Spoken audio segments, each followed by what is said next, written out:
Welcome, Virgo. Welcome. If you're new to the channel, my name is Laura, and I'm going to do a general message for Virgo. Know that energy is fluid. Roles can be reversed. Just interpret the message as it best resonates for you.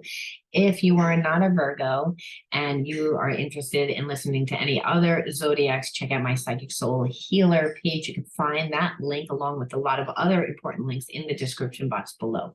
You'll also find how to enter into winning a free reading with me. Every time I do a reading, you have an opportunity. Doesn't matter if you've won before, you can continue to re-enter as many times as you like. All you need to do is like the video, subscribe to the channel, and write the word of the day. In your comment bar, the word of the day is going to be magical realism. It's actually 2 words today.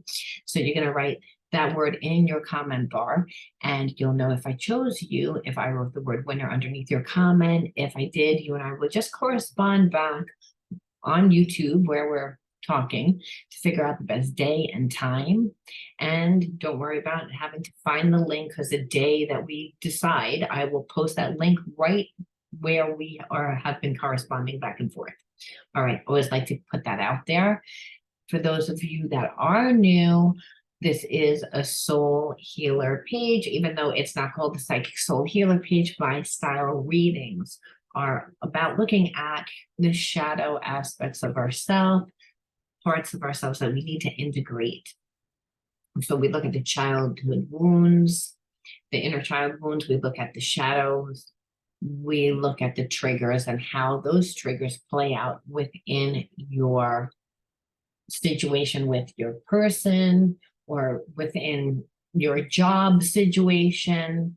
The reason why is because there's many different realities that play out at one time. It's your level of consciousness that determines your actions and behaviorisms, and those things are what create your karma. So being able to shapeshift your reality and change your situation, whether you want to stay with this person that you're connected to while you're tuning in today, or whether you want to meet someone different, either way, you need to heal this wound. A lot of times we leave one relationship and get into another relationship, the same exact experience happens. So it's important to know how to integrate your wounds to heal, so that you can evolve into the highest state of consciousness, which ultimately is to be an expression of love, of unconditional love. So you can really connect deeply and intimately with every single being that has a spirit in the universe. So again, the shadow parts of ourselves, the parts of ourselves that we have detached from, disassociated from, and those parts of ourselves, we wear a mask. So we will be looking at the archetype as well of what needs to be integrated in order to heal. Okay, now without further ado, we're going to start.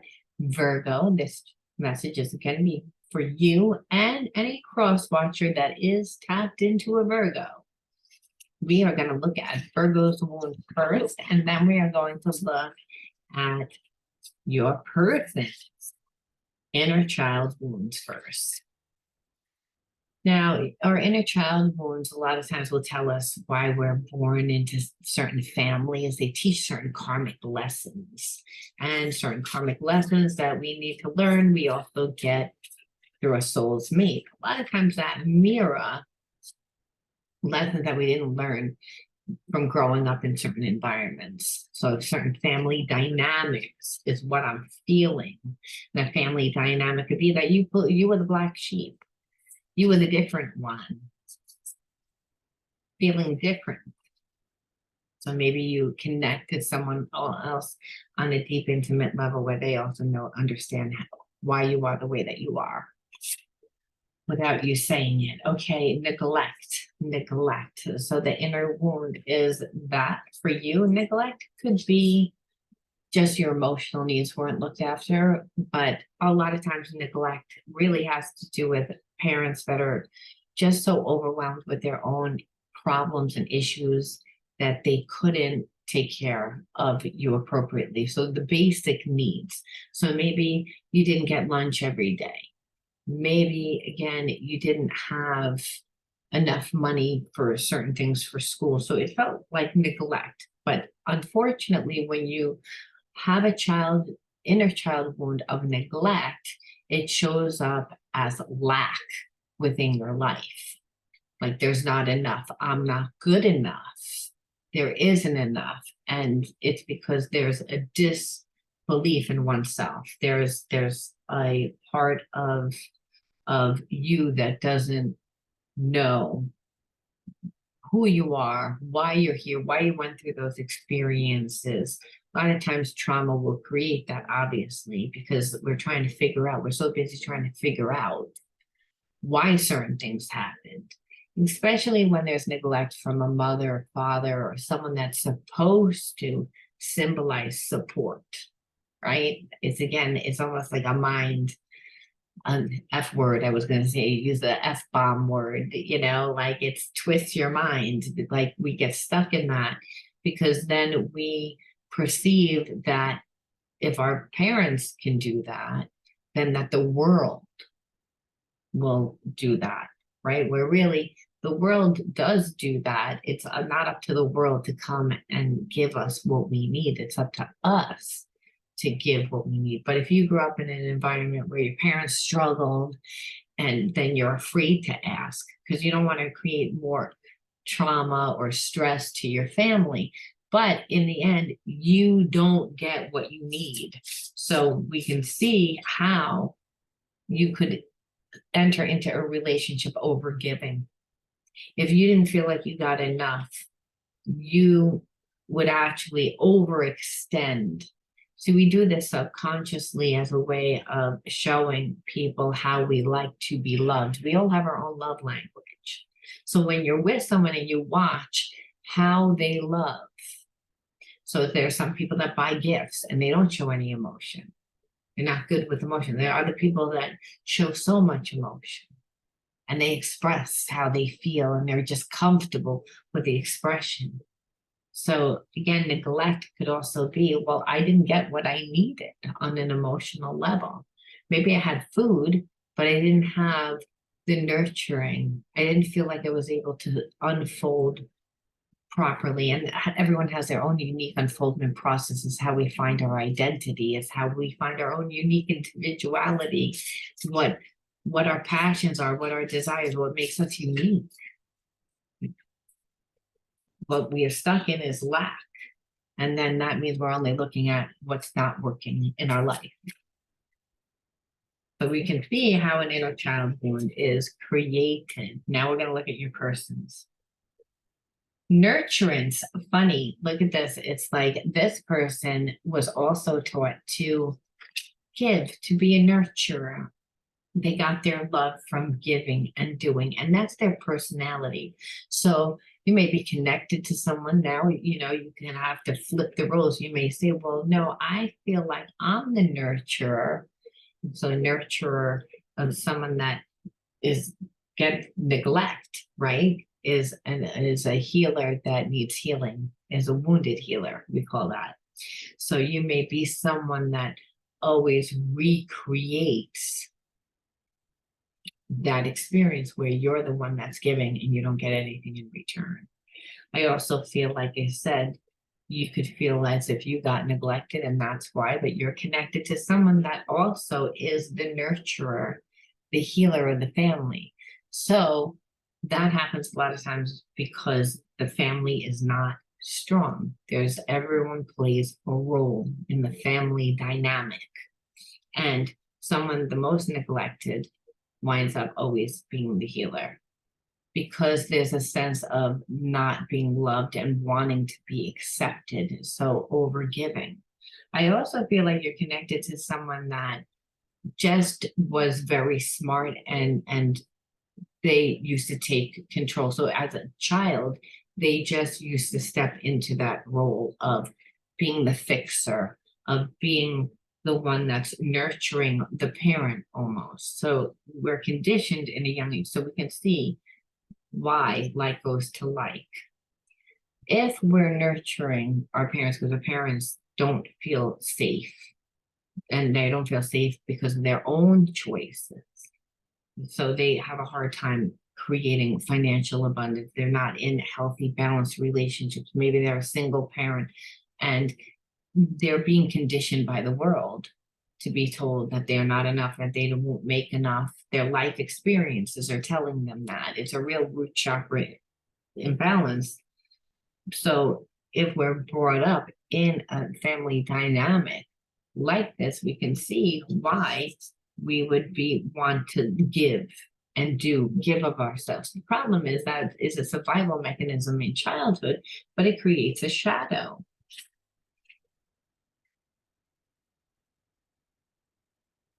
So we're going to look at the shadows. Let's see, this one just popped out and it's disappointment. Disappointment. And that does happen if we're always expecting a person to treat us the way that we want to be treated. I just said that we all have our own different love languages. So the person that you're connected to isn't going to love you the way that you love. And also understand you're usually getting someone that's going to trigger your wound. If you didn't feel like you got love where it wasn't expressed, well, you're going to get people that come into your life that don't know how to express their emotions. It's karmic. Learning unconditional love and acceptance is a very important walk. We get the most disappointment when we have expectations. So I feel like you're connected to a soulmate, twin flame, that there was an expectation of them to be a certain way and they weren't. And understand what happens is if you are a nurturer in a family where you overgive, you get in one too many bad relationships, you become the opposite of how you would normally be. So I feel like you're connected to a person that actually goes out of their way to make sure that they don't give you anything. To the point that you're like, okay, now I find that it's really insulting and rude and very triggering. And it's almost like they want to trigger you so that they see the emotion, so that they don't have to have a conversation. Say, I really care about you. I like you. No, I'd rather have you go crazy so I can see how much you care about me. And then this way I'm in full control because I'm tired of overgiving, overdoing, and not really knowing this is the way that I take control of the relationship. So it would be a disappointment for you. And I think that this person only enters into relationships believing that a relationship is going to end in disappointment anyway. So why let you get close? So we can see the intimacy issue that has been created from the inner child wound. Neglect. I'm pulling this again. And so being connected to someone like this, it is like being like you're recreating what you grew up in childhood. People that couldn't give you, now this person can't give you. Everyone's caught up in their own drama and you're still stuck with that same wound, and that makes you feel. Now, I like to look at the hidden truths because just because a person's wounds look this way and their behaviorisms are what they are, and this person's ignoring you, that doesn't necessarily mean that they don't like you. It could mean that they like you and they also don't like you, where there's a sense of, I like you, but you trigger me. You trigger me because you make me step into my true self and I'm not ready to do that. So they may be spiteful. There's many reasons why we look at the hidden truths, not just to see, oh, this person really does care. See, they're just messed up. It's like, no, we want to look because low vibrational energy is shady energy. It's someone that's manipulative. It's someone that is selfish. So it's energy that we have to be careful about because in a sense, that's your wound. You grew up in an environment that you didn't feel safe, that there was neglect. You didn't feel protected. And then it's again, here we are again. But now it's like a self-neglect. We unconsciously are creating what we don't want. We're creating the same environment, the same situation. So we look at the hidden truth to see, well, is it? And then even if we pull good cards about the hidden truth, like we see that the person is genuine and they're nice, it doesn't matter. Because they will manifest the same until they're healed. We look at it so that we can see it for what it is. to see that what their perception was. Like if a person wants to heal, they have an intention to want to heal, then you don't need to be so on guard. But if a person like literally that is messed up because they're not happy in their own life and they can't bear to see you happy, well, then you have to have really strong boundaries. And sometimes with a soulmate, we see what we want to see. There's this connection of unconditional love. And again, that connection of you're someone that's supposed to be nice to me. I can feel our connection. So you're recreating love as pain. Love is abandonment. But understand you're not living with your parents anymore, creating the same. This is why I knew exactly what I was doing.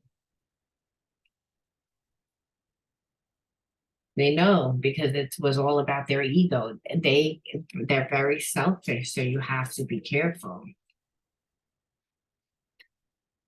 I bury myself and work to forget you. It's not that there's not a connection. There is a connection. This person is choosing to stay in that level of consciousness because they feel like they need to be in control. They don't want to experience the pain. They don't want to be vulnerable. I just want to pull one more from this deck. You came closer than anyone. So what you felt is true, that this person did care, but they don't want to stay in a place of healing themselves. So let's look and see, what is your healing? What were you supposed to get out of this? I would say self-love, because this person made you feel neglected. No one should be able to make you feel that way. If someone makes us feel that way, we don't continue to try to fix what the person clearly didn't want to fix because they knew what they were doing. So you gave too much time. You gave too much energy to this. And time and energy could just be the focus that they were able to hold that space in your heart, even if you didn't see them. It's too much. That's going to be the size of the wound, the pain. That's what keeps us stuck in that level of consciousness. So we look and we see, let's see what the archetype that we're supposed to pull in to heal, number one, and number two, what the universe says that we should do for healing.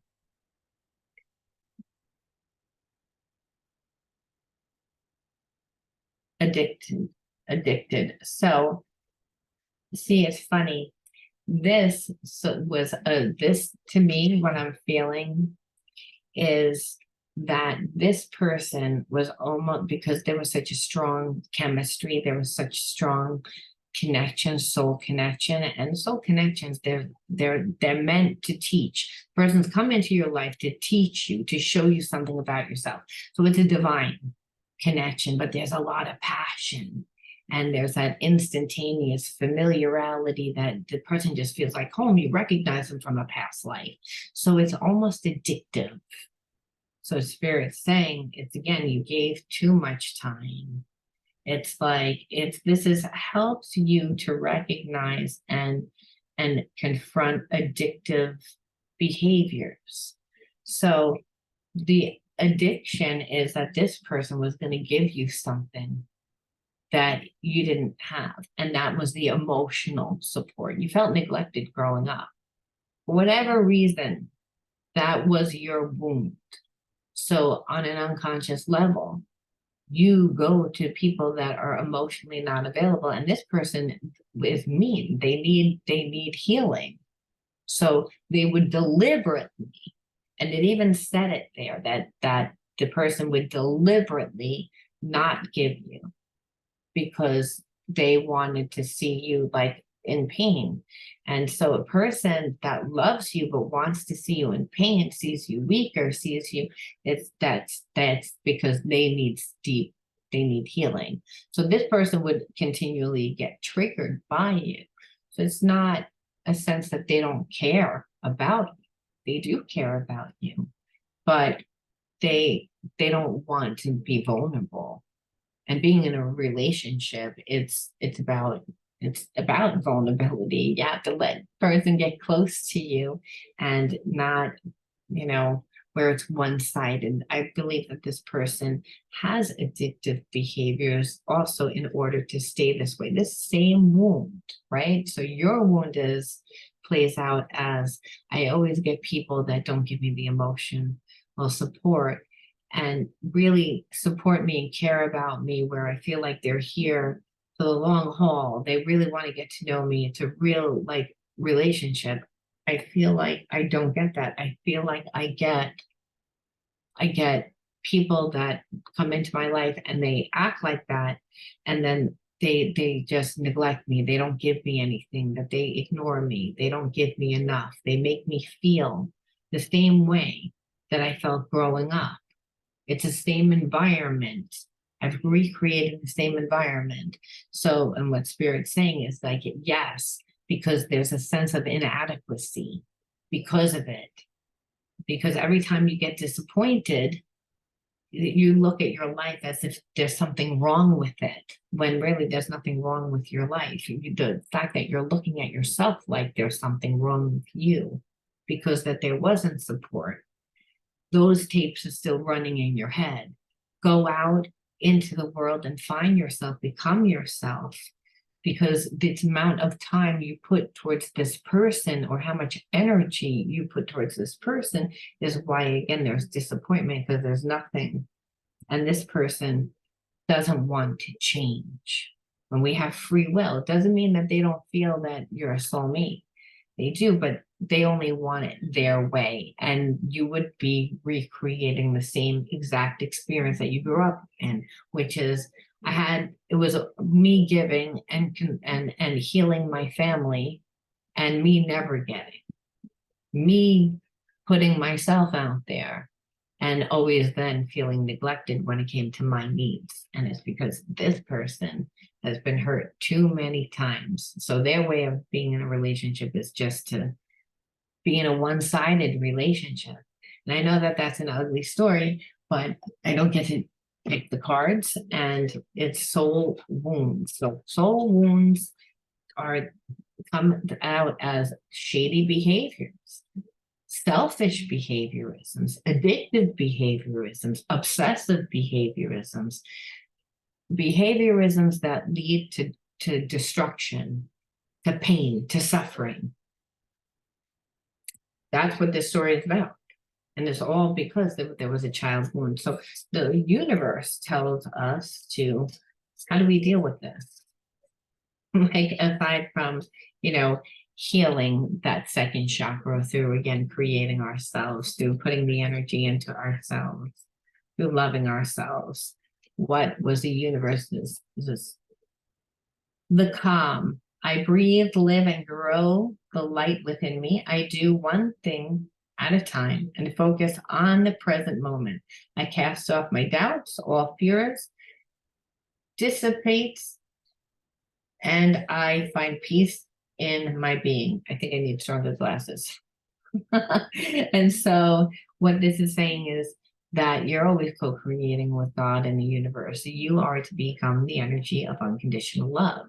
And that's to become the expression of love through doing what you love. And that it's to breathe and realize that you're part of the universe. You're not here by mistake. You're here by God's design. That this card is all about grounding, because I believe when it says live and grow within me, and I do one thing at a time, and I focus on the present moment, it means I'm grounded. So I'm not reflecting on the past.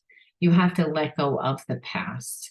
And that's really hard, especially when you were with someone that literally didn't care about you. Because in this story, that's like this person didn't have, it was all about passion. So it's not like they didn't care. They didn't invest enough time in you because they wouldn't let you get close. So because of that it, like you would never actually have that happen to you again if you were invested in yourself, and doing what you love, and being grounded and being in the moment. Your mind can't be in two places at one time. This person was able to emotionally manipulate you. They were able to not give you a lot. You didn't notice that in the beginning. You made excuses for them. And now, if your life was so full that your cup was overflowed, you wouldn't have time for this person. You would have been like, oh, you're just not giving me enough. And you would have gotten them out of your life beforehand. And in getting them out of your life, they would have changed, or you would have had a better chance for them changing. Once a person has gotten away with certain behavior for a long time, it's very difficult to get them to change, because people are creatures of habit. So again, there was this intense connection, and when a person did have feelings for you, but it's on that lower level of here for a good time, not for a long time, paying more attention to like the physical and the passion and the fun, and not really growing the relationship.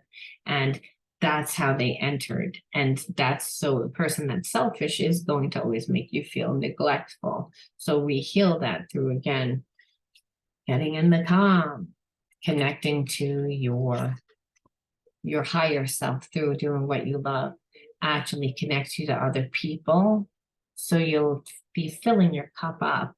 And then this way, every single person that you meet will feel that you're balanced. You'll be able to train them.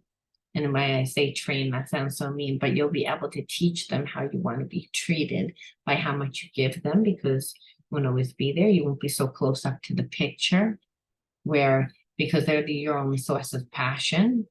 This person knew that they were the only source of passion, so their ego grew, and that's why they were able to do what they did.